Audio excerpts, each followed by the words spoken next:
windmill na proposal.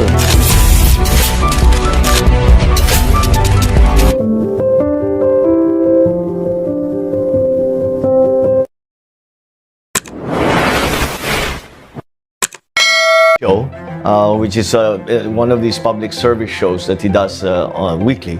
And by coincidence, this show was shot or taped in Malacana'ng Palace.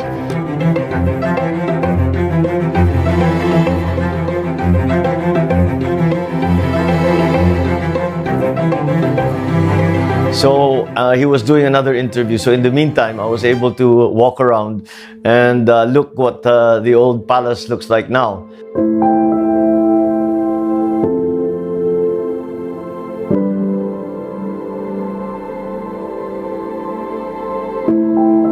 Like the palace has always been, many of the rooms have been repurposed. It's no longer used in the same way.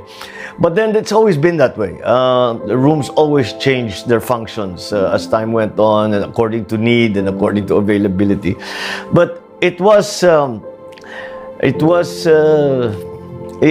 touches you in a certain spot because this is where you spent your childhood. And the little corners all have memories too. Every little place means something because this happened there. I fell over there. This is where I fought with my sister. This is where we made up, and that sort of thing. Opisina ito dati. Nung ginagawa yung palasyo, dito nag-opisina yung father ko eh. Ito, hindi ito conference hall noon. Ibang ginawa dito. It's nice to bring back those childhood memories when life was so simple and so straightforward.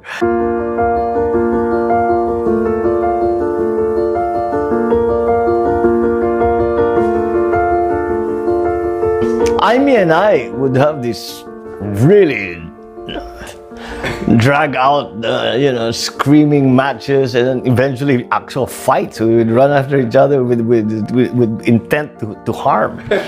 We had the classic fight, naghabulan kami ng itak. The only thing we used to really fight about was books. When one of us had a nice book, what would happen is that we say, okay, when you're finished with it, I'll have it. I want to read it. But of course, the person who's waiting cannot wait any longer. They'll steal it. So the other one will fight, and the whole household will explode. But we don't do that anymore.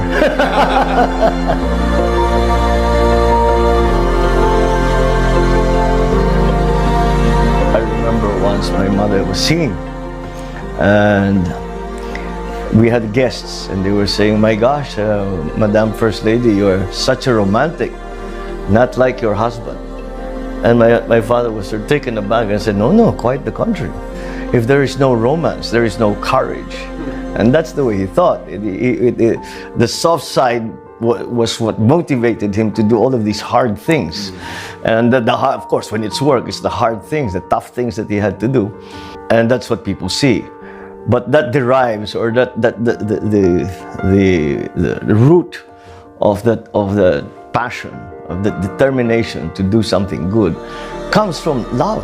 I mean, comes from dedication, comes from sense of duty and nationalism.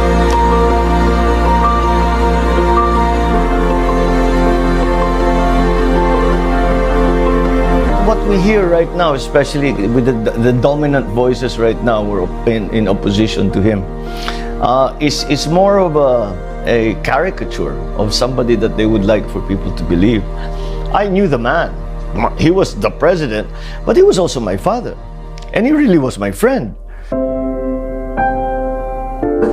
Ano yan? Play niya yung announcement to Marshall. First of all, the portrayal of him by his opposition, especially the demonization of my dad. That's just, if you knew him and you've seen the way he works and the things he does and the things that he worries about, it just doesn't have any connection to what he really was as a man.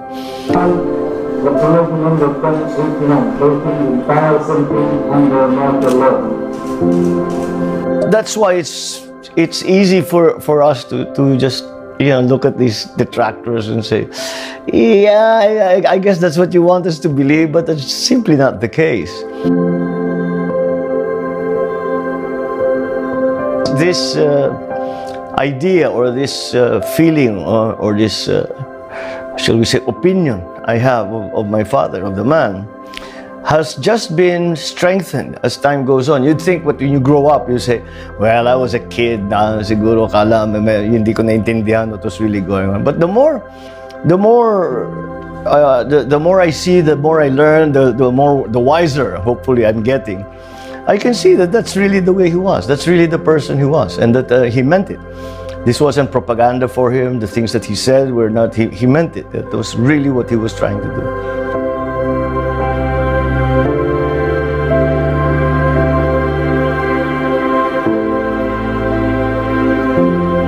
There's propaganda and there's the truth. Marami tayong kasabihan, bilog ang mundo, the pendulum will always swing back, all of these things. But I think it really derives from the fact that, whereas other people will say that this is what we believe, this is what we would like to do, they haven't really backed it up. Whereas when he said, I'm going to build a nation, he did. He built the nation. He did all of these things that never mind the systems or the political thinking that he tried to espouse and to endorse and to put into our system. Beyond that, just the physical evidence of all the work that he did to build this country up. He has that. Nobody else does. And that's why. It serves to look at it as objectively as possible and recognize there's propaganda in all political rhetoric. I mean, that's just part of it. So we try to get beyond that and try to see what actually happened. We are still in a situation where there are very, very, very many people who were around in the time of my father's administration, and ask them, what was it like? How were you treated? Did life improve? Did it get worse? Did people care? Did they not care? I always say, don't listen to me. I'm his son. Of course I'll defend him. Of course I'll say he did the right thing. But look at the record. Look at actual. If you cannot go through all the rhetoric, all the opinion, all of the academic analyses, just look at the record in quantitative terms. What did he actually do? How did life improve? What were things how many schools did he build? How many institutions did he strengthen? All of those things. I mean, there are objective tests to the success of a government, of an administration. Use those objective tests. I encourage them. Use those objective tests on his administration, and we'll see how he does. And I think he will account for himself very, very well. The saying, the quotation keeps coming back to me. You can fool some of the people all of the time, and all of the people some of the time, but you cannot fool all of the people all of the time. And that's where we are.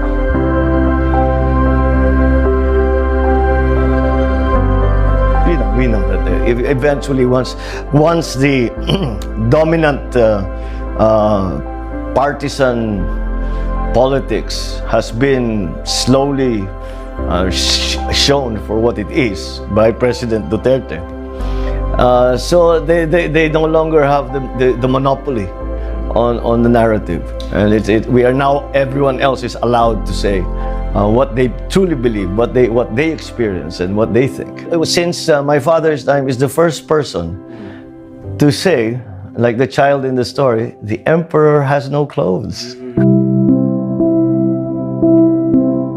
It was my father's fervent wish that when he came to the end of his days, that he be buried in a simple soldier's ceremony. We have waited 27 years to fulfill that wish that he left us with. We thank President Rodrigo Duterte for his recognition of my father's service to the nation. Before we, especially on a big national campaign, you take surveys and you try and find out what's the where am I strong, where am I weak, what issues are important, that sort of thing. That's the usual sort of thing.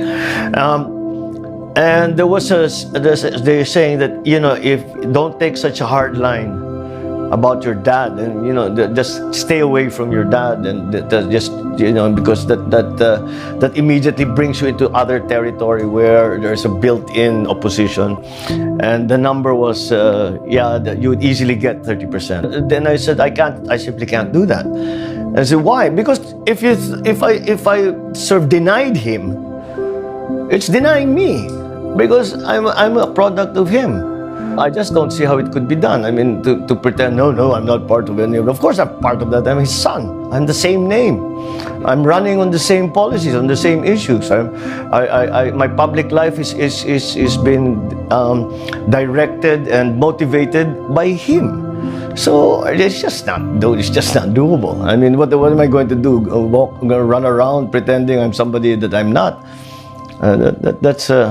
That would be the height of falsehood, and I don't want to indulge in that.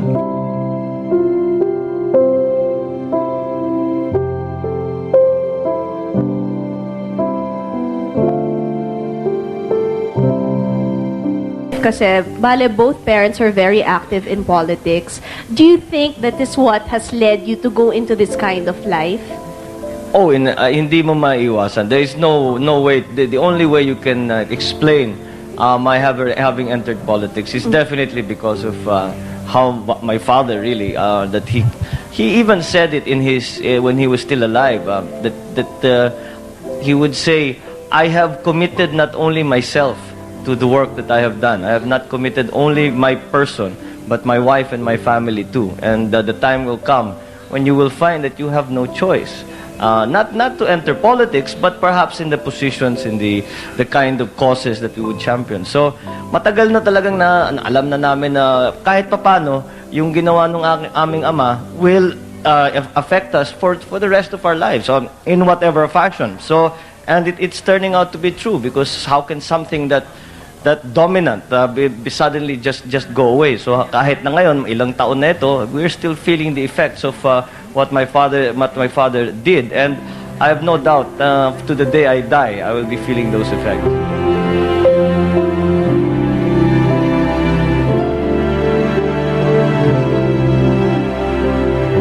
I try to think sometimes. I do think of this, and I say, what would my dad, if he was there looking down, what's he saying?